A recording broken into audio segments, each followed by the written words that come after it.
Building वैसे बह रही जैसे ताश के पत्ते नहीं होते। मैंने कम से कम लाखों लाशें देखी। मारने है तो इधर ही मारने। Right now we are standing just behind the Kedarnath temple.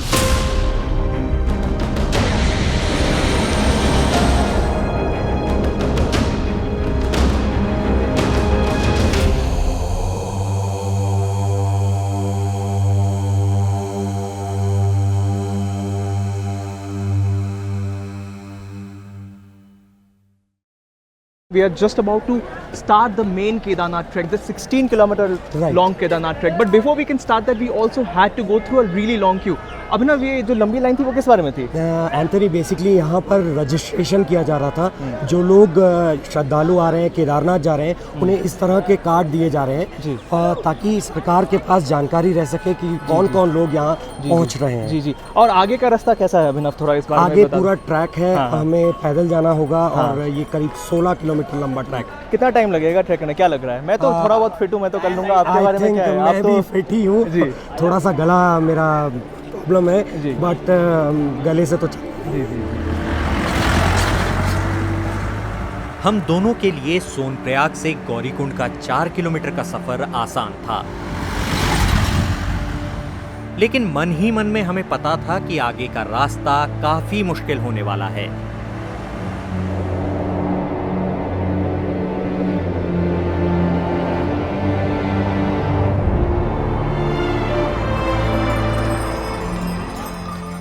हमें तो पता था कि केदारनाथ के लिए यू कैन ईदर हायर अ खच्चर, घोड़ा और पोनी और जो भी बोलते हैं उसे।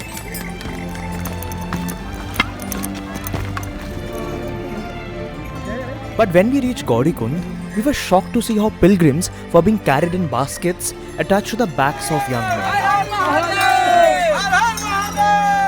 जैसे जैसे हम पहाड़ चढ़ते चले गए, आपदा से जुड़ी कहानियां और दर्दनाक होती चली गईं।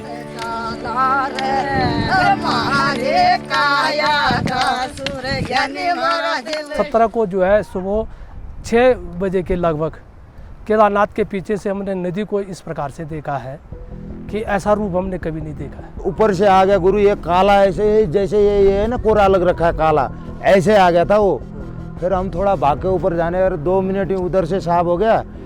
फिर उसको फट के फिर मंदिर में आया, मंदिर के पीछे से सामने मंदिर ने ऐसे फाड़ दिया उसको। 3 बार लगा मंदिर में। एक मंदिर के बीच में आ गई नदी, एक उधर से आ गई, एक इधर से आ गई, 3 हो गए। तो फिर पानी कम हो गया, आधा घंटे के बाद साफ हो गए। फिर यहाँ से साफ करते करते गौरीकुंड निकल गया। On our way, we stopped by Dinesh ka dhaba, and Dinesh was in Rambara that day when flash floods hit the valley. जून 2013 से पहले रामबारा काफी चहल पहल भरा इलाका हुआ करता था, लेकिन अब इसका कोई नामो निशान नहीं है। हमारे ढाबे से 100 मीटर पहले जो है रास्ता एकदम जाम हो गया था। बारिश हो रही बहुत ही ज़्यादा, पूरे होटल खचाखच भरे हुए। देखा मैं यात्री बहुत ही परेशान, पूरे रास्ते में जो रास्ता भी है पूरा पानी भरा हुआ। अब इतनी बारिश मैंने अपनी ज़िंदगी में पहली बार देखी। 4 साढ़े 4 बजे उठा, देखा फिर भी बारिश कंटिन्यू। नदी भी एकदम काली हो गई थी, एकदम बदबू टाइप की आने बैठ गई थी उसमें। तो वो बदबू भी बता रही थी कुछ ना कुछ होने वाला है, लेकिन लोग कोई संभालने को तैयार नहीं। सब ढाबों में बैठे हुए। जब देखा मैं इधर से टूट रहा, उधर से टूट रहा, चारों तरफ से टूट रहा, तो दिमाग पागल टाइप का हो गया, कहाँ जाएं। जैसे ही वो होटल टूटा,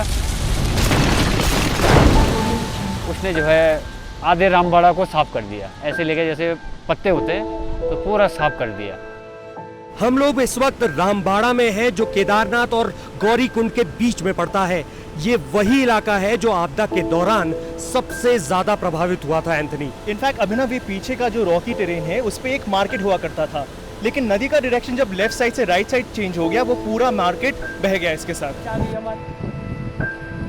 नहीं हमारे पास कुछ, तो उसके बाद हमने जो है फिर 15 अगस्त से मैंने हमें सुभाष लाल मिले, जिनकी एक दुकान हुआ करती थी। 9 दिन तक मौत से लड़ने के बाद वो किसी तरह अपने घर पहुंचे। अब वो मजदूरी कर अपने परिवार का पेट पालते हैं। मैंने कम से कम लाखों लाशें देखी। रास्ते में देखी, इधर उधर देखी, बहुत सारी लाशें पड़ी थी। एक नेपाली मेरे बगल में था, उसके पास कम्बल थी, मैं उसके कम्बल के नीचे घुस गया क्योंकि ठंडा बहुत था। उसके कम्बल के नीचे गया, देखा मैंने उसको प्राण अस्त हो गए रात में। मैं दूसरे के बगल में गया सोने के लिए, जो गर्म था उसके बगल में सोने के लिए गया हूँ। अब जब सोने के लिए गया हूँ तो जैसे ही मैंने हाथ लगाया उसमें कि ये ठंडा हो गया, मर गया, दूसरे के बगल में गया। और हमने कहा आज रात हमने मरना ही मरना है, क्योंकि 5वां दिन हो गया था हमको वहाँ पे। हमने कहा भूख से भी वैसे मरना है, खाने के लिए कुछ नहीं रहा। आदमी बहुत मर रहे हैं, कच्चा 30-40 आदमी तो वैसे मर गए इस बार। Lalit was just 16 when the Mandakini became a river of death. Today at 21, उनके पास सिर्फ अपनी फैमिली की यादें हैं। मैं एक बार धंस गया था, एक बार मेरा चप्पल बच्चे छोटा, मैं चप्पल लेने गया, तो जब तक मैं आगे गया होगा पता नहीं, मैं 300-400 आदमी मतलब बह गए थे। हमारे परिवार के तो 18 लोग मरे यहाँ पे। हाँ, मतलब मेरा भाई था, चाचा की लड़की, मेरे दादाजी। फिर हम यहाँ से भागते भागते फिर ऊपर रास्ते गए तो हमारे साथ के 400-500 लेबर मरे हमारे साथ भी, जो बच के भाग रहे थे, घर जा रहे थे, वो भी लाशें रास्ते में। थोड़ी देर आगे जाते एक मरता, फिर थोड़ी देर आगे जाते एक मरता, ऐसे मरते। ये जो आपदा आई थी इससे कुछ स्मेल गंदगी भी अलग टाइप की आ रही थी, आदमी उसको हवा पड़ते ऐसे गिर जाता था आदमी।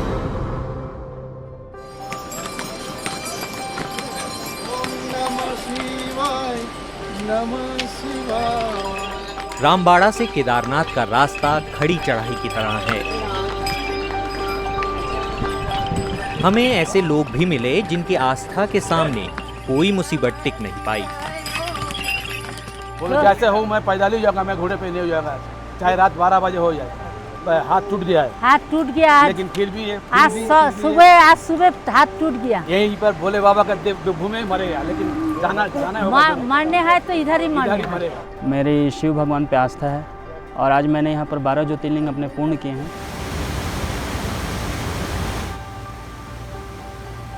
कभी धूप तो कभी बादल, पहाड़ में मौसम जैसे मूड की तरह बदलता है। मैं और एंथनी करीब 16 किलोमीटर ऊपर केदारनाथ पहुंच चुके हैं। शुरुआत के 7 से 8 किलोमीटर रामबाड़ा के करीब तक हम लोगों ने ट्रैक किया, लेकिन उसके बाद एंथनी उसके बाद तो हमको पोनी हायर करनी पड़ी जी। हम दोनों ने 2 पोनी हायर किए, उसके पीठ पे चढ़ के ही हम आए। नीचे जब चले गए तब तो काफ़ी क्लियर वेदर हुआ था, बट लेकिन यहाँ पे जब आए तब तो पूरा यहाँ पे पीछे आप देख सकते हैं कि ये जो पूरी वैली है कुछ दिखाई नहीं दे रहा है यहाँ पे।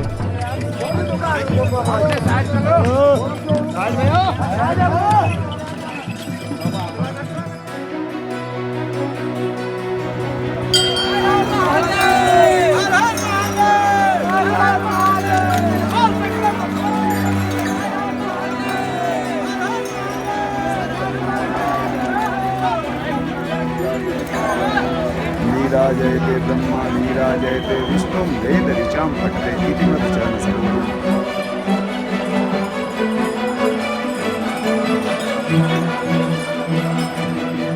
Right now we are standing just behind the Kedarnath temple. Yes, this is the place where big boulders and rocks came tumbling down from mountains above. अभिनव क्या जानते हैं इस बारे में बताइए। एंथनी, ऊपर चोराबारी लेक है और उस समय एक बादल फटा था। ये लेक बहुत बड़ी है, इसके साथ बहुत पानी नीचे आया। जैसा आपने बताया बड़े बड़े पत्थर आए, मंदिर के पीछे एक पत्थर आके, बड़ा पत्थर आके रुक गया। इसी पत्थर की वजह से जो तेज धाराएं आ रही थी पानी की, वो 2 हिस्से में बट गई, जिसकी वजह से मंदिर को कुछ नहीं हुआ और आसपास के जो किनारों से जो 2 धाराएं बटी थी उसकी वजह से दुकानें और जो लोगों के घर थे वो टूट गए। वैसे अभी तो बहुत सारे लोगों ने इस पत्थर को वर्शिप भी करना शुरू कर दिया है। जी हाँ, बिल्कुल। लोगों को लगता है कि मंदिर को बचाने और इसके पीछे इस पत्थर का बड़ा हाथ है, और जो है भी, तो यही वजह है कि लोगों के लिए ये बड़ा आस्था का केंद्र है।